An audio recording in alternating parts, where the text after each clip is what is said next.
Hello and welcome to week 3. For week 3, just as you did in weeks 1 and 2, you'll start with a written and video overview of the week. You'll move on to lessons and presentations.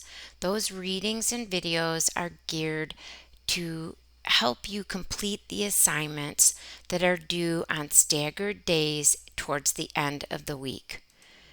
The overview of week 3, just as in weeks 1 and 2, helps you understand how the assignments and the readings are aligned with the course outcomes and objectives.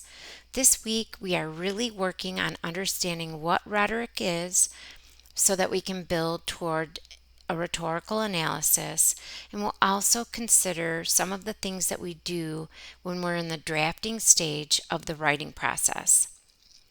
The first thing that you're going to read for the week is Make Your Move, Writing in Genres, and the goal of this chapter is to familiarize you with rhetorical moves that you use as a writer, but that other writers use as well, regardless of the purpose for writing and or the genre.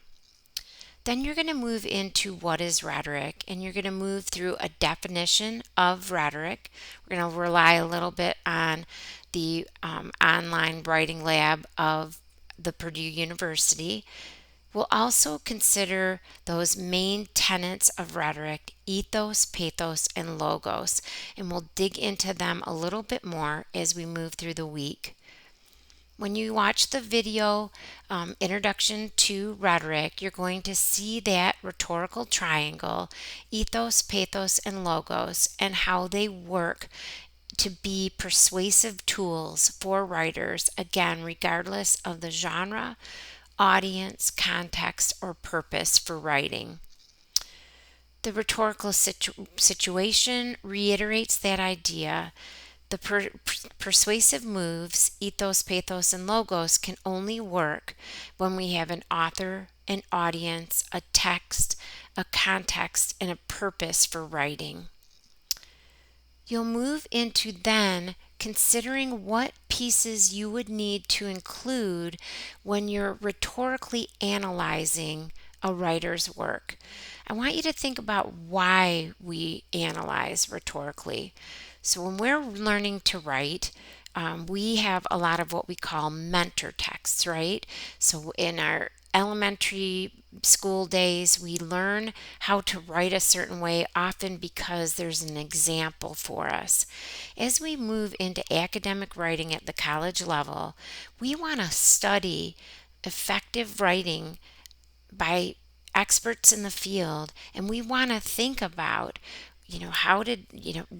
what are the elements that they use? Did they use ethos, pathos, logos, or a combination of them? Were they effective in providing a convincing message to their audience? Were there things they could have done better? And when we think about a rhetorical analysis, we don't want to just think about ethos, pathos, and logos. Sometimes we think about organization, we think about word choice, we think about figurative language, but we want to understand how a successful writer is successful. What are the moves that writer makes, and how can we use those same types of moves when we're writing an argument, a persuasive piece, or a piece in another genre? We'll also delve into some of the things that we do when we're drafting. So we'll think about how to draft, some tips to get us started. Additionally, we'll think about paragraphing and drawing conclusions in our academic essays. It's important for us to think about what makes up a good paragraph, but it's also important for us to think about how we want to pull everything together, how we want to leave our reader with a lasting impression, so he or she is mulling around those ideas and is perhaps ideally convinced by what we've written. All right, so then you're going to move into discussion forum 3. This is where you're going to practice rhetorical analysis for the first time. Might not be the first time for all of you, but in this class, it will be the first time. So you're going to read Martin Luther King Jr.'s I Have a Dream speech, and you're going to think about the rhetorical appeals that he's used to persuade his audience. You're going to identify at least 2 of these appeals, and then you're going to show your understanding by clearly explaining how the appeals are being used by paraphrasing and quoting examples directly from the text. You'll want to think about, tags like King uses logos by including, so that you are able to weave in that textual evidence in your initial response. After you've explained how he uses the 2 rhetorical appeals, you want to analyze how effective you think he's in persuading his audience with these appeals. And it can be that you don't think those are effective, so you want to explain why or why not. And this, it continues to give you some examples or sentence starters. So you're going to respond to the discussion prompt using a number of well-developed paragraphs, and then you will provide feedback to at least 2 peers, um, it, 2 of your classmates. You'll do this by agreeing or disagreeing with their assessment of the rhetorical appeals being used and the textual evidence they provide. You can also point to any additional textual evidence that demonstrates the rhetorical appeals your classmate has identified, or you can explain the appeals that you analyzed and the evidence you used. As always, there's a rubric available for you, and I always encourage you to look at that rubric before you begin to respond. In addition, you're going to do a response. This is a different kind of essay. It's a 500-word minimum. You'll use MLA format 9th edition.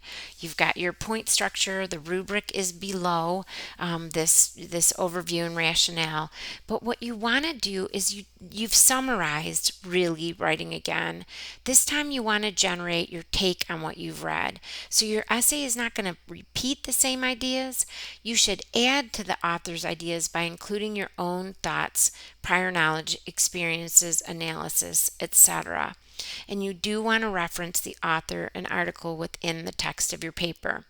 Now, one thing that I have found helpful is we call these they say, I say templates. They're templates that different colleges have generated based on the book by Graff and Birkenstein called They Say, I Say.